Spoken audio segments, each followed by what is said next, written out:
Hello दोस्तों, स्वागत है आपका हमारे इस चैनल एनवी एजुकेशन पर। आप लोगों के मन में एक सवाल ज़रूर रहता होगा कि वेस्ट बंगाल बोर्ड माध्यमिक परीक्षा के आंसर शीट्स की जांच कैसे होती है, क्या प्रोसेस होता है, कॉपियाँ कहाँ कहाँ जाती है, और ऐसे ही कई सवालों के जवाब लेकर के मैं हाजिर हूँ यहाँ पर।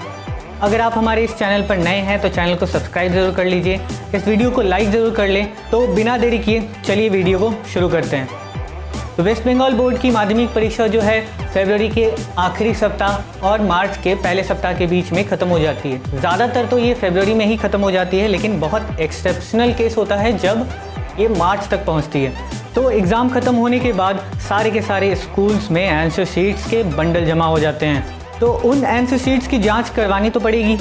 वेस्ट बंगाल बोर्ड पूरे पश्चिम बंगाल में अच्छे एक्सपीरियंस टीचर को ढूंढ ढांढ करके निकालती है, और जो टीचर जिम्मेदारी लेने के लिए तैयार हो जाते हैं उनको भेज दिया जाता है एक गाइडलाइन। इस गाइडलाइन में ही लिखा रहता है कि आपके किस जवाब के लिए आपको कितने मार्क्स दिए जाएंगे, कैसे मार्क्स डिस्ट्रीब्यूशन करना है, ये सारी चीज़ें इस गाइडलाइन में लिखी हुई रहती है, जिसे हम एक शब्द में कह सकते हैं मार्किंग सिस्टम गाइडलाइन। तो मार्किंग सिस्टम गाइडलाइन को इस तरह से समझिए, सपोज मैथ का एक सवाल है जिसके 3 मार्क्स हैं और उस सवाल का जवाब जो है वो 6 स्टेप में निकलना है। आपने उस सवाल के जवाब में सिर्फ 2 स्टेप किए, 3 स्टेप तक ख़त्म कर दिया उस सवाल को, लेकिन आंसर आया नहीं आया उससे कोई मतलब नहीं। आपने 3 स्टेप अगर सही किए तो आपको 1 नंबर कम से कम दे दिया जाएगा। अगर आपने पूरा का पूरा जवाब सही कर दिया, पूरे 6-7 स्टेप में कर दिए और अंत में जा कर के आपने कर दी गड़बड़ी, तो आपको दिया जाएगा 2 मार्क्स। इसके बाद भी, इसके अलावा भी बहुत कुछ है। अगर आपने पूरा का पूरा सवाल सही बना दिया, आंसर सही ला दिए, लेकिन आपने कर दी गड़बड़ी यूनिट देने में, इकाई देने में, जैसे किलोग्राम, रुपया, इस तरह की इकाइयाँ देने में गड़बड़ी कर दी, भूल गए देना, तो जो चेक कर रहे हैं टीचर वो भी नंबर देना भूल जाएंगे, यानी कि नंबर काट लिया जाएगा उसमें से। तो ये तो हो गया मैथ का सवाल। इसके बाद आते हैं हिस्ट्री, ज्योग्राफी, हिंदी, इस तरह के सब्जेक्ट्स पे, जहाँ पर लॉन्ग क्वेश्चंस के आंसर्स होते हैं, आपको बड़ी बड़ी कहानियाँ लिखनी पड़ती हैं। तो इनमें से मान लीजिए किसी सवाल का लिखा हुआ है कि आपको 150 शब्दों में आंसर देना है, और आपने क्या किया, आपने अपने आंसर को शॉर्ट कर दिया, छोटा कर दिया, 150 की जगह 100 शब्दों में ही आंसर को ख़त्म कर दिया। आपने तो सारी डिटेल भर दी, सब कुछ इंपॉर्टेंट उसमें ठूंस दिया, लेकिन 150 वर्ड तो पूरे नहीं हुए। अब 150 वर्ड पूरे नहीं हुए तो इसका भुगतान तो आपको करना पड़ेगा, यानी कि उसमें से भी मार्क्स काट लिया जाएगा। तो जितना बोला जाए आपको उतना कम से कम लिखना है।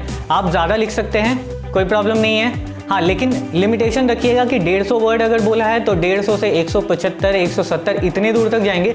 ये नहीं कि 150 बोला है तो हम 300 कर दिए, तो इसमें भी नंबर कट जाता है। इसके अलावा इन सब्जेक्ट्स में आपके हैंडराइटिंग, आपके लिखने के तरीके, आपने किस तरह से जवाब को सजा के लिखा है, इन सब पर भी मार्क्स डिपेंड करता है। अगर आपकी हैंडराइटिंग है बहुत अच्छी तो आपके मार्क्स बढ़ सकते हैं, यहीं पर अगर हैंडराइटिंग गंदी है तो मार्क्स घट सकते हैं। आपने अगर सही से कॉमा, फुल स्टॉप, खड़ी पाई, ये पाई, वो पाई सब कुछ दिया है तो मार्क्स बढ़ने के चांसेस ज़्यादा रहते हैं। तो इसीलिए इन सब छोटी छोटी चीज़ों पर ध्यान रखिएगा, क्योंकि ये चीज़ें आपको नंबर दिलाने में बहुत ज़्यादा हेल्प करेंगी। इसके बाद लास्ट में एक बोनस टिप आपके लिए, अगर आपने बहुत अच्छा पेपर दिया है, आपके नंबर जो है वो 90 पार कर गए, भाई एकदम पूरा बहुत मज़ेदार पेपर गया है, बहुत खुश, हैप्पी, 90 तो पार कर ही जाएंगे, 99, 98, 100 में 100 आ जाएंगे। तो ऐसे सिचुएशन में जो टीचर आपका पेपर चेक कर रहा होता है, जैसे ही आपके नंबर 90 पार हुए, आपका कॉपी जो है वो दोबारा जांच के लिए जाएगा। मतलब वही टीचर फिर से आपकी कॉपी चेक करेंगे, और इस बार करेंगे थोड़ी कड़ाई से, क्योंकि 90 से ज़्यादा नंबर लाना भाई कोई बच्चों का खेल नहीं है। अगर आपने 90 से ज़्यादा नंबर लाए हैं मतलब आप में कुछ तो बात होगी। तो इसीलिए आपकी अच्छे से जांच की जाएगी, मतलब आपके आंसर शीट की बहुत अच्छे से जांच की जाएगी, जिससे कि आप उस नंबर को डिज़र्व करते हैं कि नहीं, इस पर पूरा का पूरा ध्यान रखा जाए। तो यहीं तक रहा। आशा करता हूँ कि आपको यहाँ से बहुत सी जानकारियाँ मिली होंगी, इससे आपको आंसर लिखने में बहुत ज़्यादा हेल्प मिलेगी। तो आपके एग्ज़ाम की तैयारी के लिए ऑल द बेस्ट, अच्छे से तैयारी कीजिएगा और इन पॉइंट्स का ज़रूर ध्यान रखिएगा। और मेरे चैनल को सब्सक्राइब कर लीजिए, इस वीडियो को लाइक ज़रूर कर लीजिएगा, और अपने दोस्तों से भी इस वीडियो को देखने के लिए कहिएगा, इसको शेयर ज़रूर करें।